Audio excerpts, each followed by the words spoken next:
Hold on. Hello. Hello, is that you taking your microphone out your packet of crisps? It was we were off Finkel. Can you hear me playing with the wire? Hey. Is that what she calls it? Wire, aye. That sounds quite big, actually. I'll find out the score just as I'm touching down in Florida. Hopefully I won't be touching cloth with the result either. Hopefully I won't be either, because there'll be no turbulence on the flight, Derek. Touching down and touching cloth. Have a wee sip of Pepsi Max, mate. I'm just doing that. That's quite scary, I knew that, eh? But as I say, I've got 52%, so surely that'll be alright, eh? Hopefully, depends on how much you waffle. How the hell do I even get out of Skype? Oh, this is a pain in the arse. I didn't even ken how to get out of it. How did I get out of Skype? What do you mean, get out of it? Like, log out on my iPad. There should be a log out button. There's no. Just delete the app then. That's cheating. There's got to be a way of doing it. And the stadium erupts in red, white and blue. You've never seen anything like it. Let's go.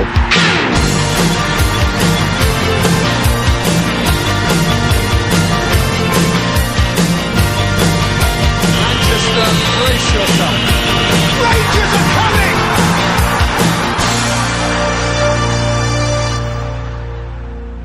Hi everyone, and welcome to the next episode of the I Ready podcast. As ever, I'm your host Derek, and with me is my co-host Dave. How are you doing, Dave? I'm extremely fantastic, Derek. And why would that be, Dave? We're just going through the rigmarole here. I know exactly why it is.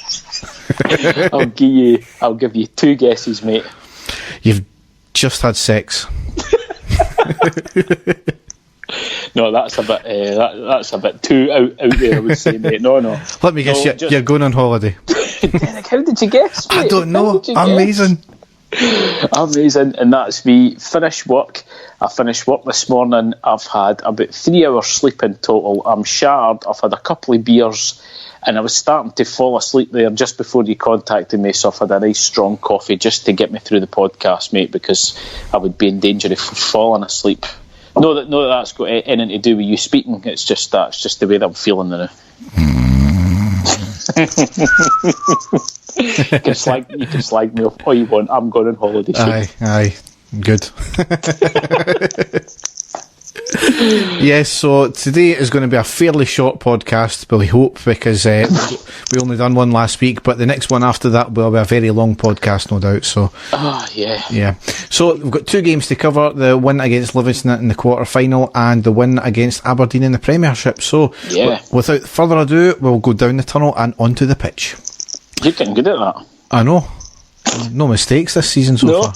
Oh no, I think there was one at the first one, wasn't there? Possibly. I'll need to listen back. Like you. No. Just go on holiday already, would you?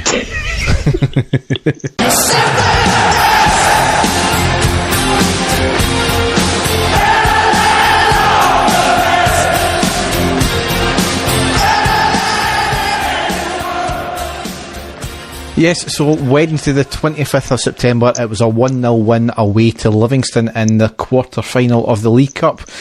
We lined up McGregor, Tavernier, Goldson, Helander, Barisic, Kamara, Jack, Aribo, Ojo, Morelos and Arfield. So on the subs bench we had Foderingham, Katic, Halliday, King, Davis, Stewart and Defoe. And it turned out to be more of a harder game than it really needed to be, didn't it? I had a feeling it would be, Derek. We always seem to struggle on that pitch, let's be perfectly honest. It's always a really, really tough defence to break down. That, along with the surface, that we've got to play on, I had a feeling that it would be a tight game, Derek, but as you're about to get into, thankfully, we came through in the end. Yes. Before the game even kicked off, there was a few flares and flashbangs from the Rangers fans, and it turned out, I don't know if it was from that one or the one just after half-time, where it injured a Rangers fan and a wee girl as well. Stuart Robertson has said that if the fans have been identified, which they've done with the Scott Brown incident, as well as the director's abuse at the Old Firm game, they will be banned instantly, and quite rightly so. I mean, I don't know how many times we need to tell people and say to people, other podcasts have done it as well, just wisen up. It's really stupid. You don't need flares and pyro to enhance the atmosphere at all. It's just ludicrous, and when people are getting hurt, it's just bang out the order, pardon the pun here, but just, don't do it, please. It's only going to heighten security as well, Derek. There's going to be searches made at every single supporter going through if this keeps going on.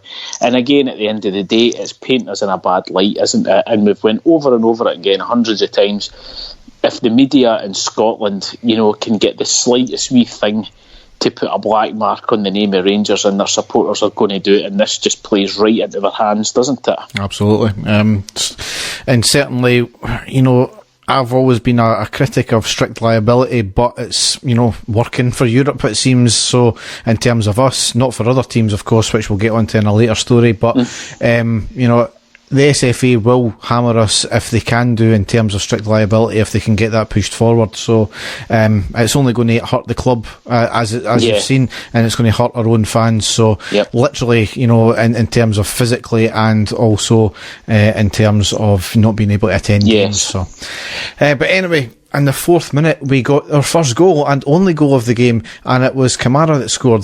There was a ball worked in from the right of the centre. Morelos tries to feed the ball to Ojo at the back post, but it was deflected out to the box to Kamara, who tried to place a shot on the left-hand side. However, it struck the defender's leg and the ball flicked up into the right side of the net. So, bit of fortune there, but certainly a great start.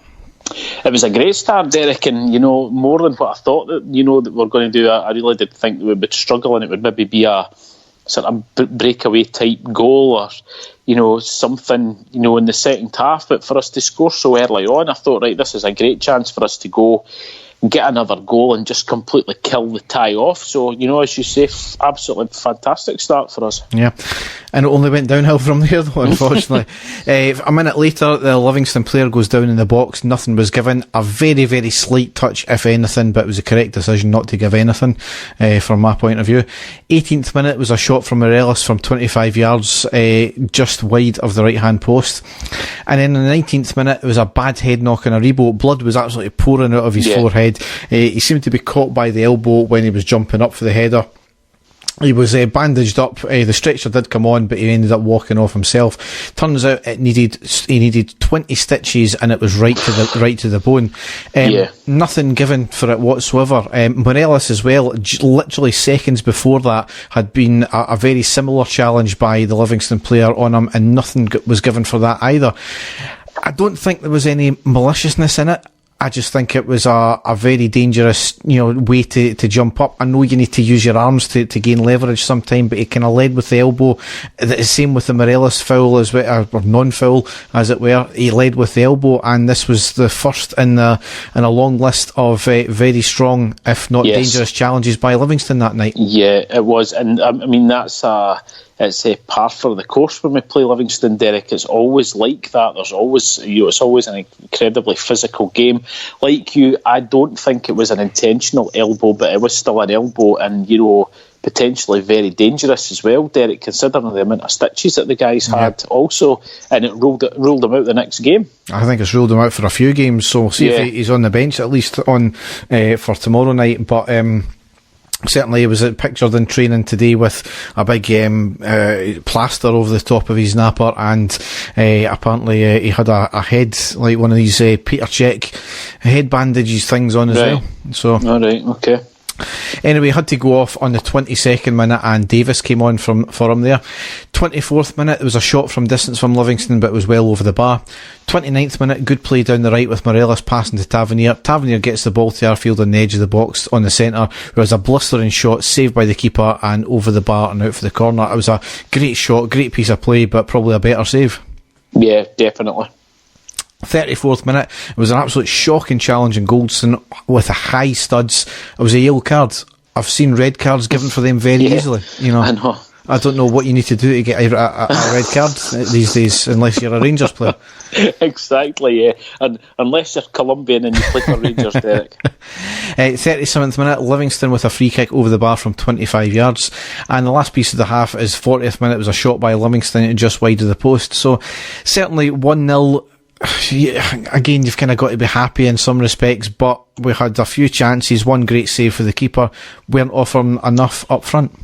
It wasn't a great game, Derek. There wasn't a lot of, we had plenty of the ball, but there was no fluidity to our play. I thought in the first half. We got the goal, which was great. We were going in 1-0 up. I was hoping that we were going to step it up in the second half and get that second goal, because like I said, that would have completely killed it for me, because I thought in the first half we were quite flat. But again, this is the type of games that we always get against Livingston, Derek. We never ever go to that ground and completely blow them away. It's always a difficult ground for us. So, like I said, I was just hoping that we were going to up our game in the second half. Well, I watched the second half back last night because I never wrote anything down of it when it was going on, because RTV was messing up. On that note, I have found a wee workaround using Opera, using their VPN, so it works that way. All right, okay. That's a one for the people who do that kind of thing. Okay. Anyway, into the second half, 47th minute, Livingston down the right hand side, cuts inside and gets the ball into the box, hits a shot, come cross, and it flashes across the goal. A bit unlucky that for Livingston, probably a wee bit fortunate for us there. 57th minute, there's a chance for Livingston with the ball floated in from the right, forced McGregor to make a save. It was right at him, he didn't need to move, but it was from close range, and it was more of an instinct save with his hand to get there. So, once again, McGregor saving us there. Yeah. 51st minute, Livingston tried to lob McGregor from the edge of the box, but it was over the bar. It started with a long ball lumped up the park towards our goal.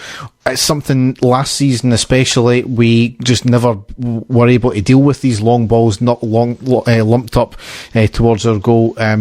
Maybe another one there that you could tally that down to. Yeah.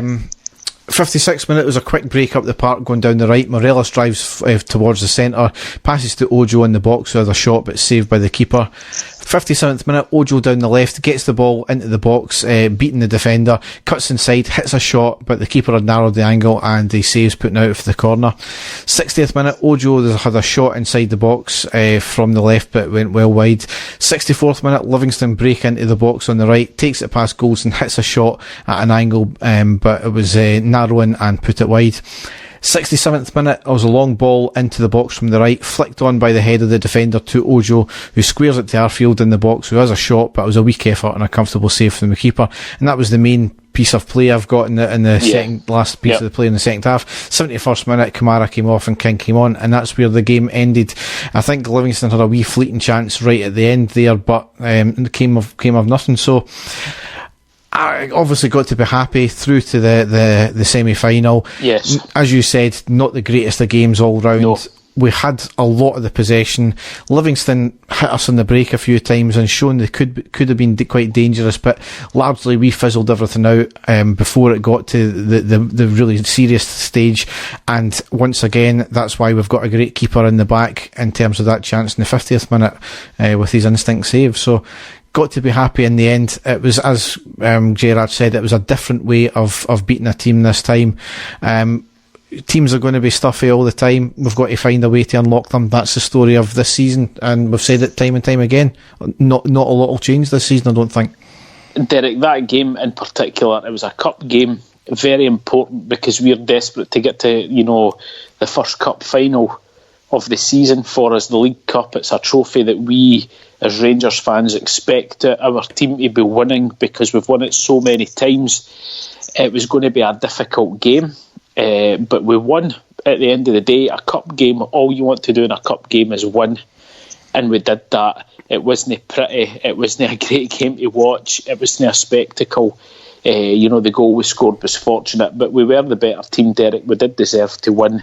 And, at the end of the day, we're through at the semi-final, and we will be taking on Hearts in the semi-final. So I'm really looking forward to that one. Yeah, it should be a good tie. We've obviously not played them in the league yet, so we've still got that to come. They're not great now, so a lot can happen. Not. It's to be played on the 2nd or 3rd of November. I think it's been decided, but Rangers haven't updated their website as per usual when it comes to fixtures. So 2nd or 3rd of November. So a lot can happen until then. We kind of thought at the weekend that Craig Levein was going to be out of a job, but he seems to be hanging on with a thread by getting results. So. Yeah. I think the Edinburgh derby was big for him, but I think Hearts are finding it difficult scoring goals now, Derek. I think that's what their main problem is. So, yes, I am confident that we will beat Hearts. Especially at Hampden. It's a huge game for us. It will be great for if we do get into the cup final. I'm fully expecting us to do so. I'm not trying to put a jinx on them or anything like that, but I would expect us to win that game and go through, and more than likely set up a tie against Celtic in the final. But let's just enjoy the supporters going to Hampden.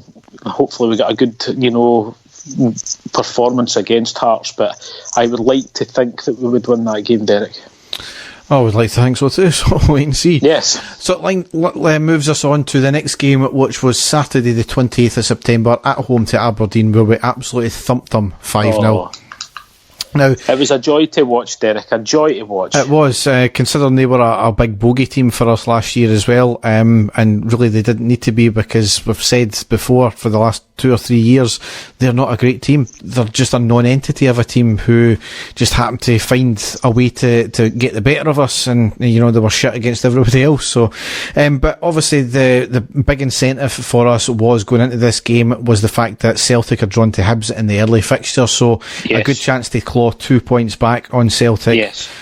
More or less negate the Old Firm loss to them. It's something that we'd never done last year. Every time Celtic dropped points, we never capitalised on it, so fortunately we managed to do that in some style this time.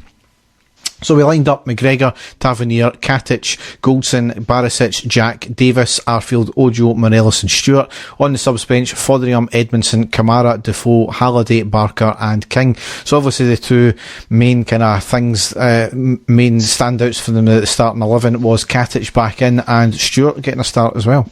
Yeah, I had a wee feeling about Stewart playing. Just because Aribo was out, Derek, I was saying to myself, who do we have as a sort of attacking midfielder come, to link up, with the striker, with, Morelos up front. I was looking at the team and I had forgotten about Stewart first of all, and I saw something on Twitter and I thought, I bet you Stewart gets in this match, which he did, and I'm bloody glad that he did, Derek, because I'm sure as you're about to get in, he had an absolutely fantastic game. Yeah, so from minute one we were just absolutely outstanding. I felt it was incredible to watch. I know it's only Aberdeen, but you've got to look at the way of it. As I said, last year they were a bogey team, and it was always going to be a tough game, or so we thought. But 6 minutes was a deep corner from the left. Morelos heads it back towards goal with Goldson getting a header goal bound, but it was looping and slow paced, and the keeper managed to gather fairly easy. 7th minute, Barisic to Morelos on the left. Morelos spins and hits a shot, but it was just by the post. 9th minute was a long ball over the top of the defence by Ojo, who comes across with a lovely take, drags the ball to the right, turns and has a shot, but it was over the bar. On the 10th minute, Stewart had a shot wide from 20 yards, and on the 18th minute, there was a penalty given to us. Morelos had a drive and run into the box on the right, clearly taken out, and the penalty given. Yep. Who was it? Ewan Murray had the cheek to even turn round a few days ago and said, even question it, the way Morelos went down, what actually was, how did he get hit? It was a clear takeout. He was hitting the knee. Yep. Did Morelos throw his arms up a wee bit theatrically? Absolutely. But that's the way Morelos is, even if he's taken out or not. He does that. But this was as clear a penalty as you want. So, yep, definitely. Obviously, Big question was who was going to take it after Tavernier missing his last two, but up he steps, cool as you like, and he sends the keeper the wrong way. As I said in the reaction pod, made me a bit nervous because he's taken a very short two-step run up again, which I never like. So, but no need to worry because he taken it with aplomb. It was, yep, as you say, Derek, it was a great start, clear-cut penalty, and coolly dispatched by Tavernier to set us up for the rest of the match after that. Yep. 20th minute, Rangers get the ball back and into the box. Lovely reverse pass by Jack to Morelos in the box, beating the offside. Morelos switches feet and takes one too many touches and hits a shot which was blocked and rolls towards the line, but there was no power in it and it was eventually cleared. Really unlucky that. Morelos, if he had just instinctively hit it first time, I think he was just trying to switch it on his better foot, but it was unlucky nonetheless. I know, I was quite surprised at it because we know that he can absolutely batter the ball with both feet, so I was quite surprised myself that he didn't take that first time, but it was still great to see him getting in there and desperate to score. 37th minute, Arfield gets the ball in at the edge of the box, takes it into the box on the right and hits a shot. Keeper managed to save and push the ball up in the air. Ojo running in, collects the ball and hits a first time shot, but it was too tight of an angle and hits the side net, and unlucky from the first one from Arfield in the first place. Like I said in the last pod, Derek, Arfield needs a goal, doesn't he? He's having so many chances, he's having so many shots, and he's just no scoring now. He's desperate for a goal. I think as soon as Arfield gets his goal, I think that'll calm him down a wee bit, I think, personally. But he's been so unlucky recently, he really has. Yep. And the last piece of play I've got in the first half here was on the 39th minute, where we went 2-0 up with Stewart scoring. Morelos on the edge of the box on the right, passes to Tavernier, who plays a lovely floated ball into the box. Great header by Stewart, forcing the keeper make a great save, who knocks the ball onto the post. Rebounds out, and Stewart managed to react fast as hell because he was running away from goal, I think, at that point. Changed direction and he tapped the ball into the empty net. Yep. Brilliant all round. Really unlucky with the first goal, Derek. The header was absolutely fantastic, so credit to him for that. The fact it got back, and exactly like what you said, he was, leaning completely the opposite way. So how he was able to sort of flick round and get his body to move the completely opposite direction to get the rebound in was just absolutely brilliant, and delighted for him, Derek, because I thought him and Morelos were linking up so well, really, really well. If Morelos was making the run, Stewart was getting in behind him, to fill the gap that he was in, and vice versa. It was the first time that I've actually seen Morelos, dare I say it, work as a partnership with somebody and have that sort of understanding, which, for it being Stewart's first full league game for us was very impressive. Yeah, absolutely. So going into half time, full of praise for the team because we were outstanding. Never let Aberdeen have an absolute sniff, which we'll get to and after the game finishes here. But we got the second goal, and that always is the kind of tough one to get for us, certainly from last season. So good to see we got that, and pressure off at that point. But anyway, we kept on plugging away. 48th minute, Stewart has a shot from the edge of the box, forcing the keeper make a great save and out for the corner. A minute later, lovely ball over the top of the defence. Stewart with a first time volley in the 6-yard box, off the post, rebounds it out, but it was bent behind Morelos, and it was cleared by the defence. But he instantly, in the next play, in the 49th minute, we went 3-0 up with Morelos getting a goal. What a goal it was as well, Derek. Lovely cross from the left by Barisic to the back post. Morelos running into the back post, and a header right into the back of the net by Morelos. It was outstanding. It was the everything about it, Derek. Barisic, I'm so pleased is starting to show that potential that we knew that he could be. With every game he's playing, he's looking better and better. The cross was absolutely sensational, Derek. It was right over everyone, and it came into Morelos, and it wasn't just your simple straightforward head it towards goal. Morelos got up and hit it downwards, but headed it so hard that it headed it down into the ground, and it rocketed up for the ground right into the top of the net. It was absolutely brilliant. What a goal it was, Derek. Absolutely brilliant.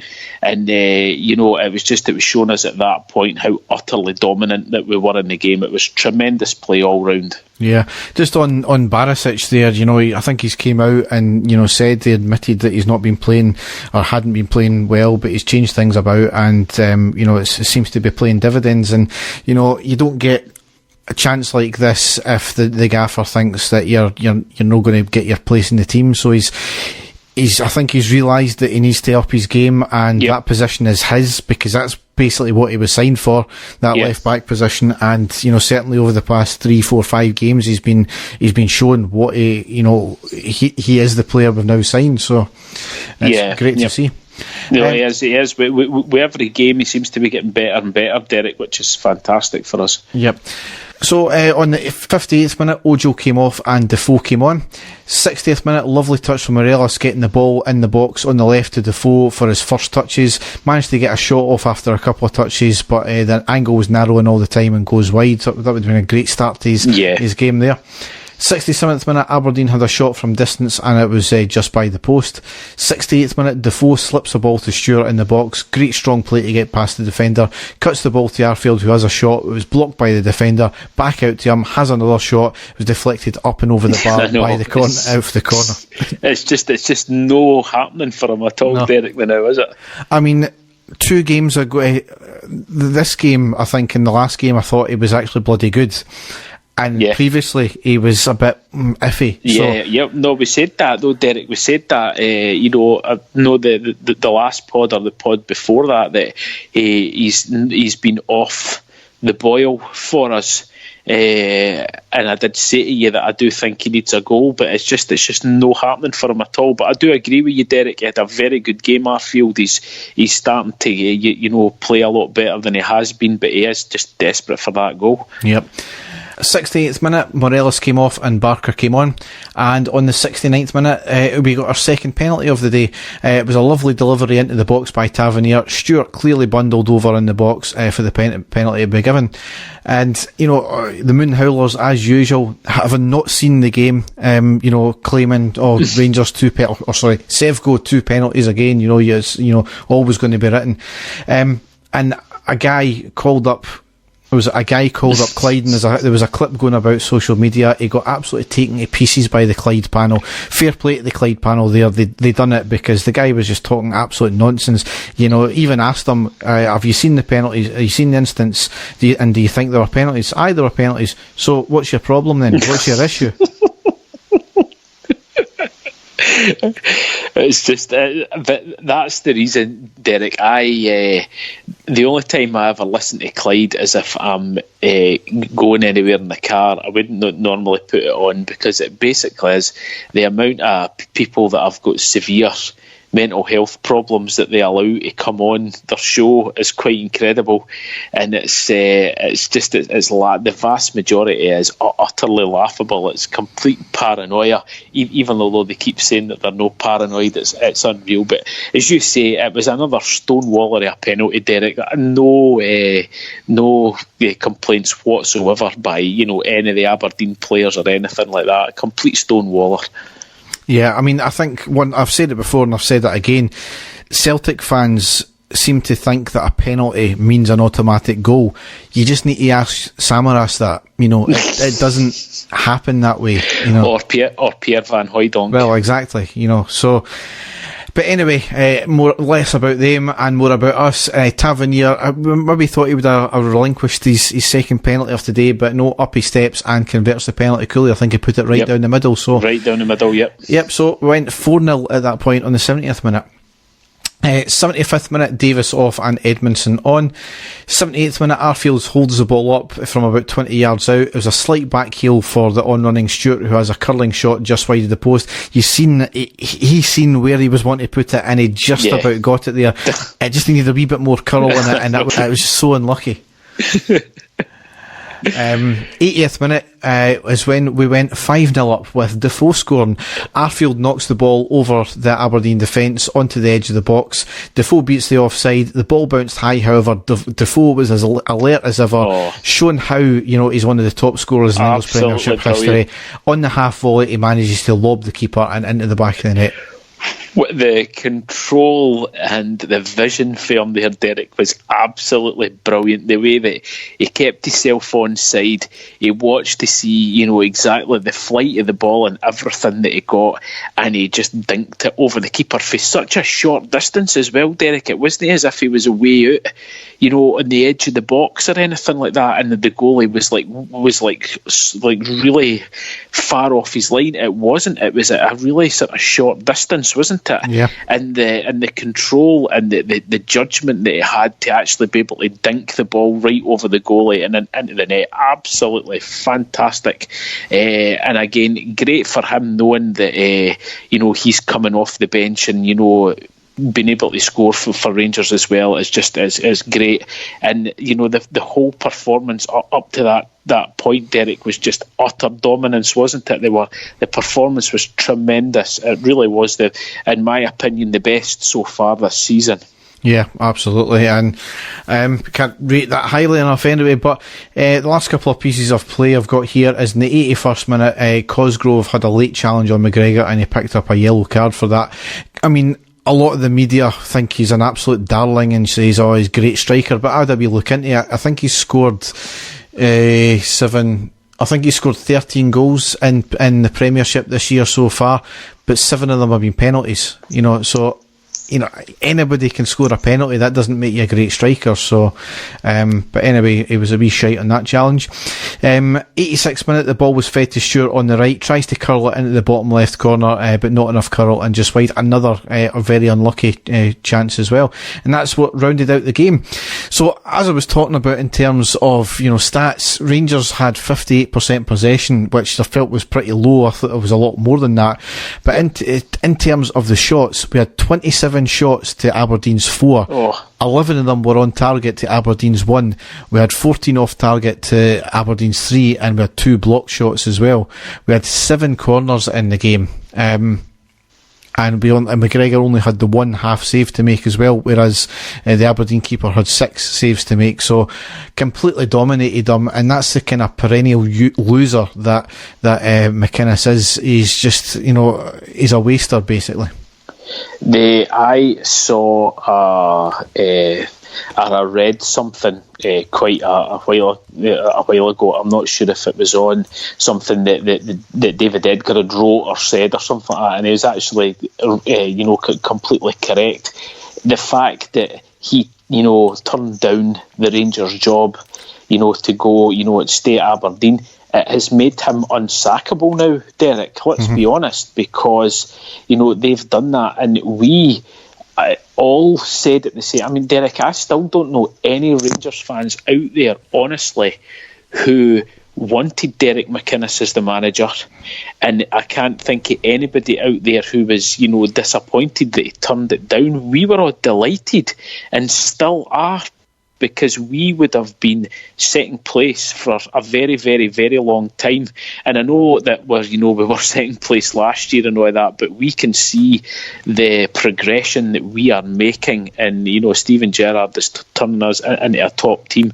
We would be absolutely nowhere near that level under Derek McInnes. I've got no doubts about that at all, none. No, it's one of the pieces of probably fortune that we've had over the past 10 years, isn't it? So exactly, yep. So that leaves us in the table: played 7, won 6, drawn 0, lost 1, scored 21, conceded 5, goal difference plus 16, and we're on 18 points. We're sitting in second place, 1 behind Celtic, who, as I said, drew against Hibs there, 5 ahead of Motherwell and 7 ahead of Aberdeen. So Motherwell doing great so far.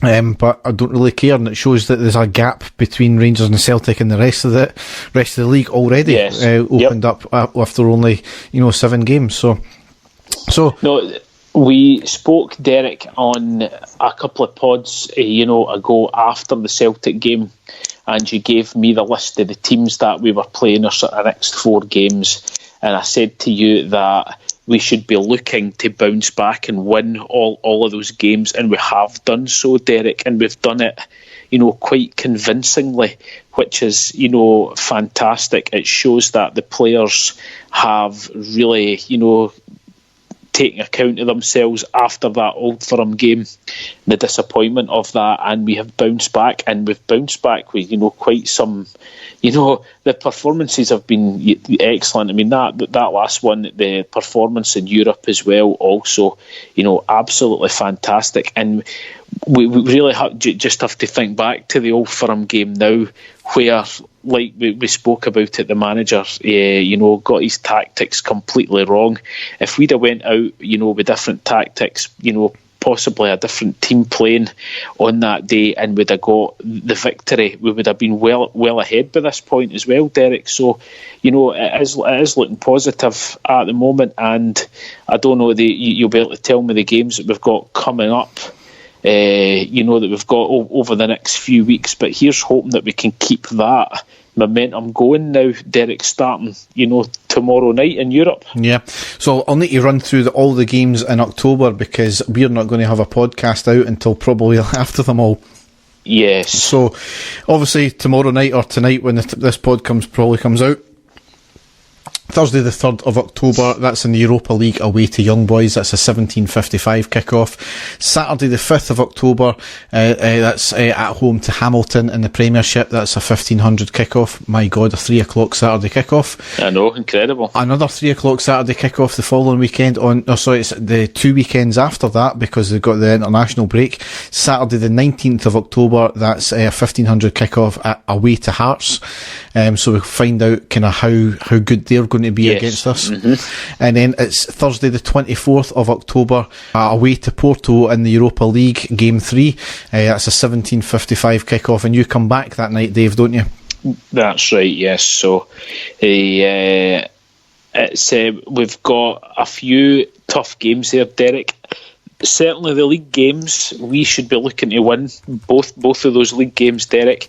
These games in Europe, right, it's great. With the game tomorrow night or tonight, by the time the pod comes out, this is going to be a very, very difficult game, Derek, but I am really looking forward to it, because I don't think there's any pressure on us here, Derek. I honestly don't. They, Young Boys are the strong favourites. Apparently they play on an artificial turf as well, Derek, and they've not been beaten in over a year at home on this turf, so they will fancy themselves. But I'm really looking forward to see how we play and how we match up against a top team, because we did it in the last game where we were absolutely fantastic against Feyenoord. We really were, and I'm really looking forward to it. No pressure.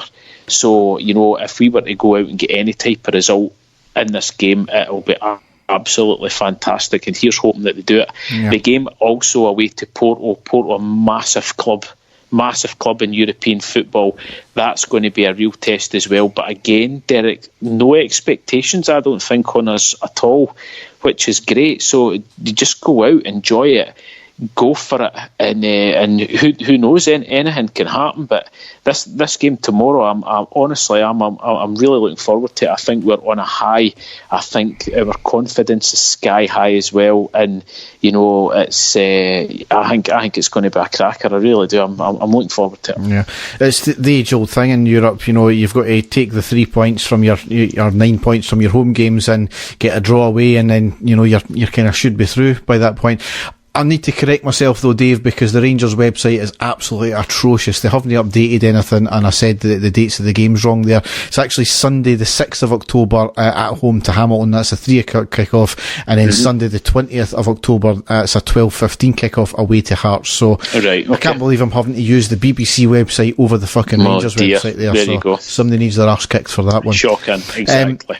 Obviously, Dave, we're going to be missing all the 4 games in terms of the podcast there. Yes. And then the next game after that is Sunday the 27th of October at home to Motherwell. And then the game after that is Wednesday the 30th of October away to Ross County. That's a 19:45 kick-off. So hopefully either between the Porto and Motherwell game or between the Motherwell and Ross County game, Dave will be able to give, get some time to get a podcast out as well. We'll certainly try, mate. We'll certainly try. You're trying all right, aye. Very trying, yep. Yeah. So, that leads us now into the classic match. And there it is. The final whistle's gone. Rangers have won the European Cup Winners' Cup. So, Dave, you've got a match against some cheating bastards to cover, haven't you? Derek, a first on the iReady podcast classic match section is... or I believe it's a first. You might have to correct me here, but this is the first time I'm covering a game where we actually haven't won in the 90 minutes. Derek, we actually drew this match, but it is a game that will go down in history, especially for all Rangers fans. I would probably say over the age of maybe, let's say, 35, onwards, basically the old bastards out there. But it is the very first Champions League group stage which we obviously took part in. The game was played on the 25th of November 1992. Derek, now going by my calculations, that would have made you about 11 years old or something like that, is that right? Or 1992? 1992. No, you would have been what, 4? 7. No, 7-year-old. Just coming up 7. Okay, so I'm not expecting you to remember much about this, Derek. I certainly do remember it because that night we were playing probably the best team in the world on paper, certainly, and we all know about what happened after that and the fallout, but certainly going by the players who were on show, it was the best team in the world that we were playing when we were drawn in the group stages to play Marseille, who at the time, like I said, were absolutely phenomenal. Now, the Rangers team that night, a lot of very familiar faces there, some of the best players to ever play for us within the last even 30, 40 years, in my opinion, going first of all by the greatest goalkeeper that I've ever seen play for Rangers, and Andy Gorham. Rangers had a few injuries, and the big absentee for us during this game was Ali McCoist, who was our talisman up front with Mark Hateley. He unfortunately had to miss this game out, so already we, on paper, it looked as if it was going to be a tough one, and it was. So the Rangers team that night: Andy Gorham, Neil Murray, David Robertson, Richard Gough, Dave McPherson and John Brown, Trevor Stephen, Stuart McCall, Ian Durrant, Alexei Mikhailichenko, and up front Mark Hateley. On the bench for Rangers, Stephen Presley, Ali Maxwell, David Hagan, Gary McSwagan and Davy Dodds. For Marseille, they had, now here are some really famous players, both in international football as well as European football. Fabien Barthez, Angloma French international, Demeco, of course Basil Bowley that we all know, Frank Soze, one of at that period in time one of the best midfielders in the world, Cassone, Alan Boksic, absolute phenomenal striker he was, Rudi Voller, German international World Cup winner up front, Abedi Pele, and then Didier Deschamps and Marcel Desailly. Now that is a team and a half, Derek. So Marseille, of course, were favourites on the night. Like I said, Ali McCoist missing for Rangers. Ibrox was a complete sellout. The noise was unbelievable, and straight away Marseille showed their dominance in the first half. An early shot from Frank Soze, which was deflected wide for a corner kick.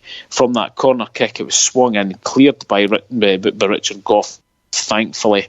Then a few minutes after that, Mark Hateley, a great ball to Alexei Mikhailichenko on the edge of the box. He puts it back to Stuart McCall, who chipped the ball through to Ian Durrant. It was just caught offside. Absolutely brilliant run by Ian Durrant. That was his job that night. Because McCoist wasn't there, he was the one that was expected to make those last minute runs from midfield to try and support Hateley up front, but really unlucky there. Then a foul by Desai on Neil Murray on the right wing. free kick, which was then taken by Trevor Stephen high into the box. Mark Hateley goes up above everybody, up with Barthez. The ball falls because Barthez didn't get a clean catch on it when he went up with the challenge with Mark Hateley. It falls straight for Alexei Mikhailichenko, who shoots inches wide. Oh, it was a fantastic chance for Rangers, but still 0-0 at that point. Going into the 21st minute, a pass from our defence, unfortunately, to Rudy Voller on the right-hand side of our box. He completely turns John Brown on the edge of the box and hits a curled low shot, which makes Andy Gorham pulls off a fantastic dive and saved and then cleared. 25th minute, great interplay on the wing. Trevor Stephen to Neil Murray, back to Davy McPherson, who put a great cross into the box and a header by Hateley just past the post. Great chance. So Mark Hateley being the main threat at that point, winning absolutely everything up front. But then, unfortunately, 31st minute, Marseille took the lead. That's slipped there by Richard Goff. This is Rudy Voller. John Brown's with him. Goff's going in there again, and they've left a gap. And Boxic scores for Marseille. That was dreadful defending by Rangers. Fabien Barthez with a long goal kick into the Rangers half, and unlike him, Richard Goff completely misjudges the header. The ball then falls to Rudy Voller, who was on the wing. He turns and it puts a chip pass straight into the middle of the box, right in front of Alan Boxic, who hits a low sort of shot pass past Andy Gorham to make it 1-0 to Marseille, and kind of silence the crowd slightly at that point. But Marseille going 1-0 up. Richard Goff at that point was struggling in the game. You could tell that he was injured. He played on the 44th minute though, because of the play by Richard Goff getting injured. We were very lucky not to go 2-0 down, because we gave the ball away in our own half. The ball was played to Abedi Pele, who shoots and actually clipped the bottom of the post and went out for a goal kick. So we were actually quite lucky to be going in 1-0 at half time.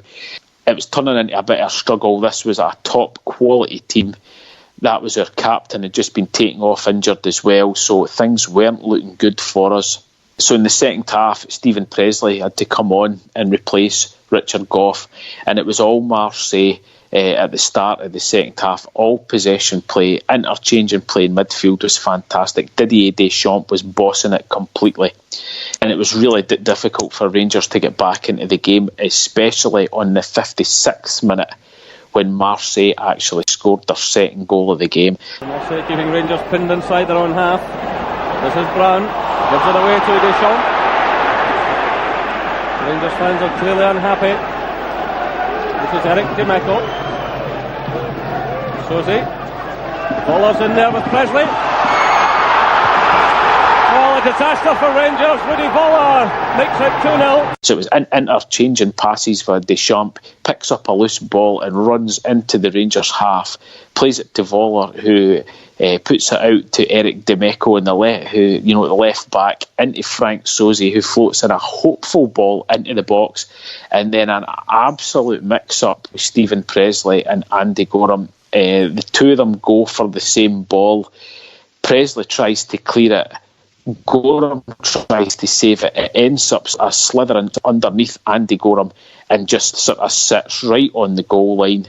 And Rudy Voller just runs up, rounds the goalie and just taps the stationary ball into the net. A complete shambles in defence for Rangers. It really was a complete mix-up.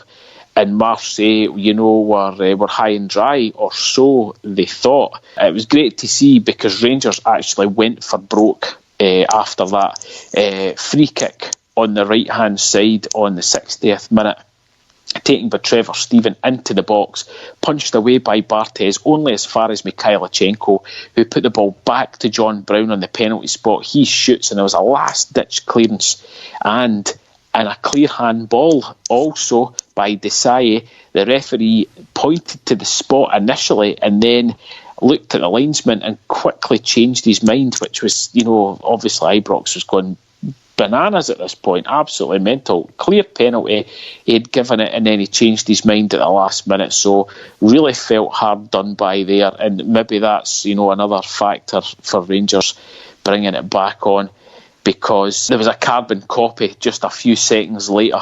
Free kick almost in the same position, taken by Trevor Steven into the box. It wasn't cleared. The ball this time fell to Alexei Mikhailichenko. He has a shot. It deflects off of somebody back to John Brown again, almost in the same position as he was before. Another shot and another chance which is cleared off the line. Still 2-0 to Marseille, but Rangers definitely putting the pressure on. Then on the 70th minute, Mikhailichenko on the left-hand side to Murray. Then back to Mikhailichenko, who puts a cross into Mark Catley. It's cleared to Rudy Voller this time on the left wing. He sprints down to the edge of the box, gives the ball to Alan Boksic, who beats John Brown and shoots. And an absolutely fantastic save by Andy Gorham, keeping it at 2-0. It was a tremendous save by him. It just showed he was the best keeper out there. I couldn't think of a better goalkeeper than Andy Gorham at that stage. Fantastic save. Still 2-0 to Marseille. 75th minute, Walter Smith went for it. Trevor Steven came off, who had a very good game, and he brought on young striker Gary McSwagan. And only a minute later, on the 76th minute, Rangers had a lifeline. Durant. Mikhailichenko's breaking in the left. That's a good ball from Durant. McSwagan's through the middle, so to his Headley.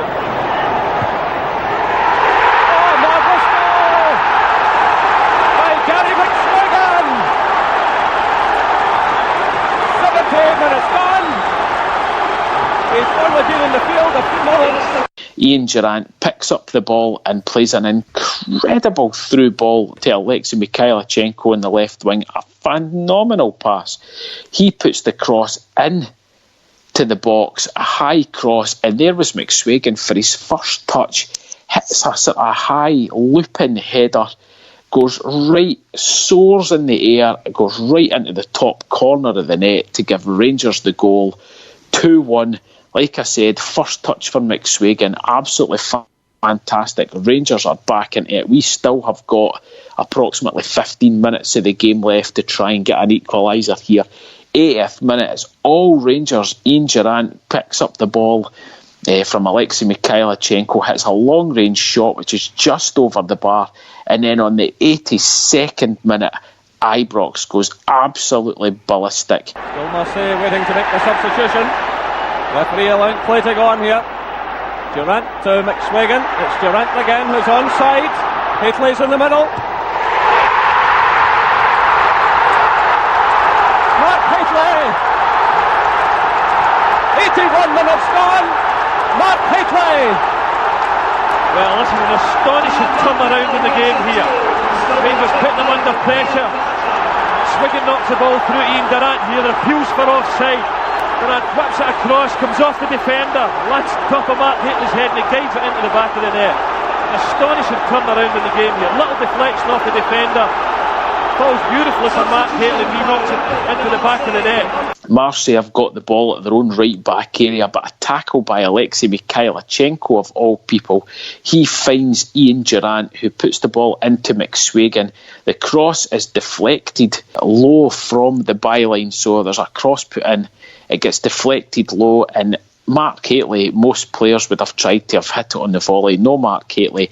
He dives down, bullet header past Barthez to make it 2-2 to Rangers. Quite incredible. The scenes were unbelievable, and the iconic scene of Mark Heatley when he scored that second goal for Rangers, jumping up the place, absolutely bouncing. Fantastic. Marseille, the stuffing knocked out of them completely, and Rangers really going for it. Marseille obviously thought at that point that they had to, shut up shop at this stage. They put everybody back into defence, hoping to get Rangers, to catch us on the break. It never happened, though, unfortunately, and the game fizzled out after that, to have a final score of 2-2. But Derek, at that stage, to be playing a team like Marseille, and this was before all the controversy came up of what happened after that tournament. Marseille, obviously went on and won the Champions League then, but they were an absolutely phenomenal team. You only have to look at the names of the players, even to this day, still, famous players. Still to this day, everybody knows how good players that they were in the team.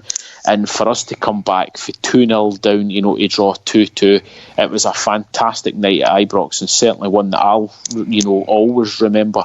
I think it was a lot of cheats. That kind of sums up what I think of that game. Of Marseille? Of Marseille, yes. Yes, I know. we know that. The game in particular, though, Derek, was quite a phenomenal game, and the circumstances of us losing McCoist, then losing Goff, the character that was shown to come back for 2-0 down to get a point at Ibrox was just fantastic, and as I say, it's a game that I will always remember. Yeah, obviously I can't remember it, but that was round about the time when I was starting to get into football then, and by the end of the actual group stage, I remember my dad telling me about the whole away goals thing, and doesn't matter how many goals we score, and the point system as well, and but that game was, looking back on it, phenomenal to come back from 2-0 down, especially against that team at that stage. That wasn't anything to do with the referees. That was just pure determination getting back into the game. So definitely, just as usual in Europe with our unluckiness, isn't it? I know. It was good though to see, and it makes us appreciate now how good a player the likes of Mark Hateley was for us, Derek. I mean, in the air, I can't think of a better striker in the air than Mark Hateley. It was absolutely phenomenal. And he kind of goes under the radar a lot because I think, a lot of the attention was taken away by Ali McCoist. But Mark Hateley was a tremendous striker for us. He really was. And especially going back into that, watching that game, Marseille just couldn't handle him all night. He had a phenomenal game, and it was great to watch. So again, I'm sure anybody listening, who's an old bastard like me, I'll remember the game very well. But if you get the chance, if you've never seen it before, go back and watch it, because it was a tremendous game to watch. I think when we go back and we do these European games, especially from the kind of 90s, throughout the 90s really, and we, at the time, I remember being absolutely gutted and embarrassed with some of the results, especially the likes against Juventus. But when you look back in it and you're thinking, they were probably the world's best players at the time. They were, aye. No, they were. So there was absolutely, without a shadow of a doubt, they were, aye. There's absolutely no disgrace in getting beat, sometimes heavily from these teams. So, for us to hold our own, and more sometimes against the likes of Marseille and all that was phenomenal. It shows you how big a powerhouse Rangers used to be. So, hopefully at one point we can get back to being like that, but it's going to take a lot of work and a lot of changing in the way UEFA unfairly treat some leagues like the league in Scotland. So sorry, once we get our victory tonight and the victory away at Porto, Derek, it'll be fine. That'll prove to everybody that we are back as a main sort of top European side after that. Yep, absolutely. So we'll go now on to the news.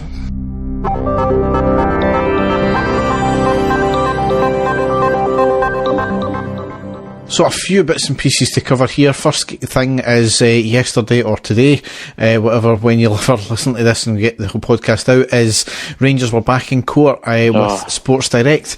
The elephant in the room. It appeared to be more of a kind of like a mediation session with trying to for the judge trying to get both parties together to agree some sort of compensation, which never happened. So there's been an agreement to go back to court in January apparently, and the courts will make a ruling on this one. It was a bit of a cop-out, I think, from the judge in the first place. I thought that it was up to the judge to decide, but maybe this is a new way they like to do things and waste court's time, which apparently the judges... The judges intimated that both sides are more or less, just wasting time now, and he was appalled at both of them. So it's, we've said it before, can Sports Direct no just fuck off? Can you no just say, right, we'll take £5 million and that'll be it, done and dusted, we're fucking off and we're never to grace your door again. It's more principle with them now, clearly now, and we're obviously going to fight our case. I think we've fucked up somewhere, it looks like, with James Blair and what he's not done or what he should have done. It's about finding, a common ground just to say, fuck off now, basically. It's costing them money, it's costing us money, it's not looking good for anybody. Sports Direct have got their own issues to worry about rather than fighting us all the time. When's it going to end? It's going to roll on. It's going to roll on for years. We're obviously digging our heels in because they still owe us money from dividends from the dodgy deal that they agreed with us, and they still owe us money for that. So, quite rightly, we're digging our heels in with that one. But it's really now just getting beyond a joke with Sports Direct. Well, all to be seen what's going to happen in January. That'll be around about the time when we need to agree some sort of other deal with another manufacturer. So we'll see what happens. Yeah, definitely. However, some good news is we've announced a partnership agreement with Indian side Bengaluru FC. We're now going to have an active presence in the Indian football market with scouting links, as well as setting up academies and fan engagement there. It's a great commercial opportunity, if anything else. Maybe not so much in the football side, but commercially, there's 1.3 billion people in there. That's right, yes. I know not all of them are going to have access to TV and things like that, but it's an untapped area in terms of commercial. But obviously as well, you've got to look at, the footballing side. It's an emerging place now as well, so you might get unearth some gems there that are just looking to play football, and commercially it's going to be a massive thing. So it can only be benefit Rangers in that respect. Definitely. I mean, me and you have spoken about this, for a long time, Derek, and I think the two of us have been sort of really miffed the fact that we haven't had some sort of foothold in, the United States because of the amount of ex-players that have played for the United States. I mean, that's a massive market over there. So I'm just glad that that we're just starting to tap into the market in other countries that have got massive populations as well. And here's hoping that they're all football mad, Derek, and they see us as being a team to cheer on and things like that. But it's you see a lot of teams go over to the Far East, places like Malaysia and China and things like that, where these countries have got massive populations. So just like you said, it's hopefully it's going to be good commercially for us, because they do have so many people over there that could hopefully be putting money in, buying replica strips, and tuning in to RTV and things like that, and have a genuine interest in the club. So fingers crossed it's a big success. Yep. Next thing here, Zach Rudden has returned to us for treatment on a knee injury he's picked up while on loan to Plymouth. So I don't know if that's him effectively ended his loan or he's just getting treatment here and then he'll go back down, but hopefully that's a speedy recovery there, because certainly a promising youngster. Yep. Next thing, Grezda has been fined for the spitting incident we talked about in the last podcast. Gerard has said he's had a word with him, and he also stated that he's never said he would never play for us again. So I don't know where that's came from, but he's got to be on his last legs and his last chance surely with us as well. He came with an injury, he's not kind of played, and any time he has played he's been largely garbage, so I can only think his time is going to be limited with us. Yeah. We spoke about it on the last one, Derek. I'd be surprised if we ever see him in a Rangers shirt again. Yeah, absolutely, but need to wait and see. Next thing here is, after Gerrard quite rightly had a go at Scotland and Steve Clarke over their handling of Ryan Jack's injury the last international games, Jack has been included in the next set of games in the middle of the month. Clarke has accepted it was miscommunication on Scotland and his part, but he still had to have a dig, saying that Gerrard should have dealt with it privately rather than in public. Aye. Much like how Clarke dealt with the whole singing against them, when he was at Ibrox and things like that. Hypocritical, but I expect nothing less from opponents of us. Yes, it's he's been recalled again into the squad, Derek, and he was waxing lyrical about Steve Clarke, about he deserves his chance and he's been fantastic and all of that, but I just hope it doesn't turn into a disaster for him. I've said before, I want to see our players playing international football because it shows you how far that we have came.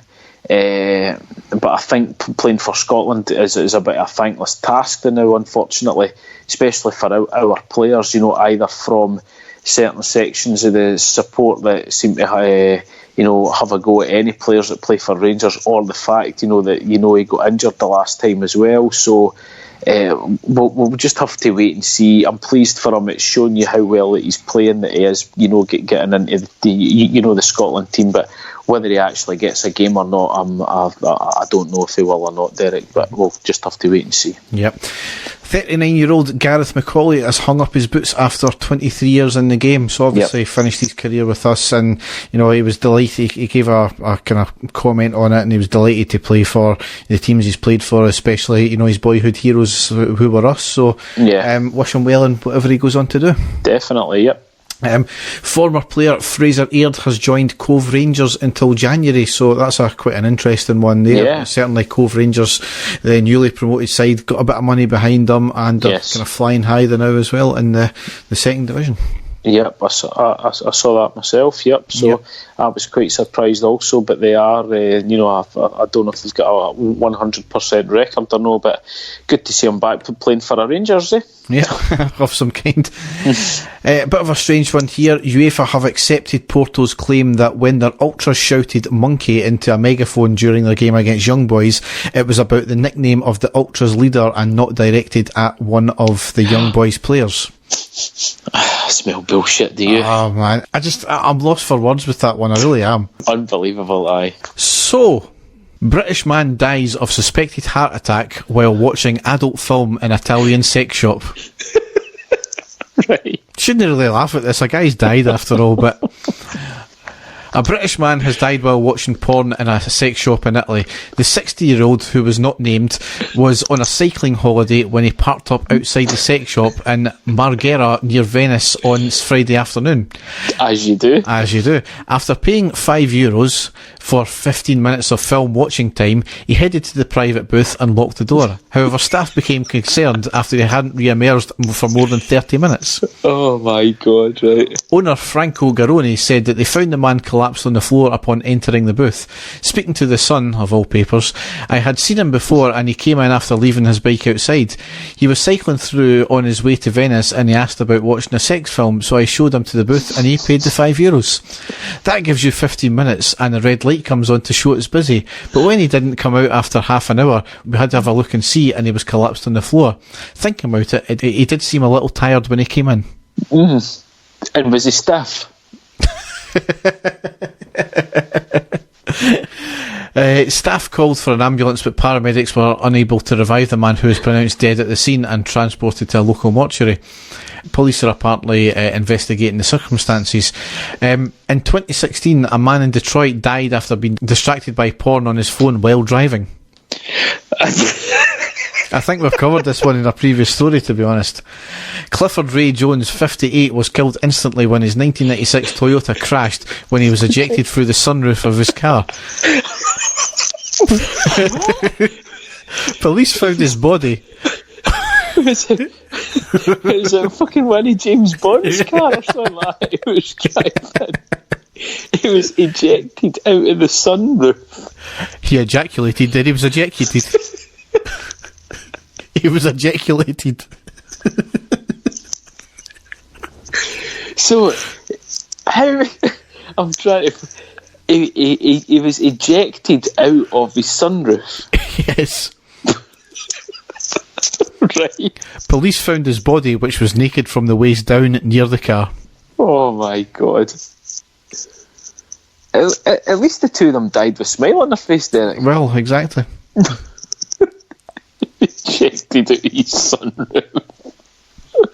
Oh dear. I'm sure we've covered that one before anyway. Oh my God. So, right, okay. On that note, yes, we'll end the podcast there. So as ever, if you want to check out our social media pages, if you go to our website, which is ireadypodcast.wordpress.com, there you can find all the links to our social media pages such as Facebook, Twitter, Instagram, PodBean, Spotify, YouTube, the whole lot.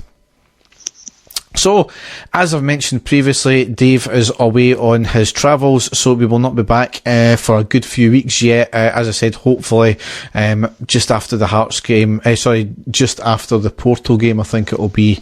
If not, it'll be just before the Ross County game. So How many games did we say there'll be, Derek, roughly? 1, 2, 3, at least 4, if not 6. 6 games. So here's hoping that we are covering 6 victories, Derek. Yes, absolutely. So, on that note, thanks very much for listening, and goodbye. Take care, folks, and we will be back soon. And the stadium erupts in red, white and blue. You've never seen anything like it. Let's go.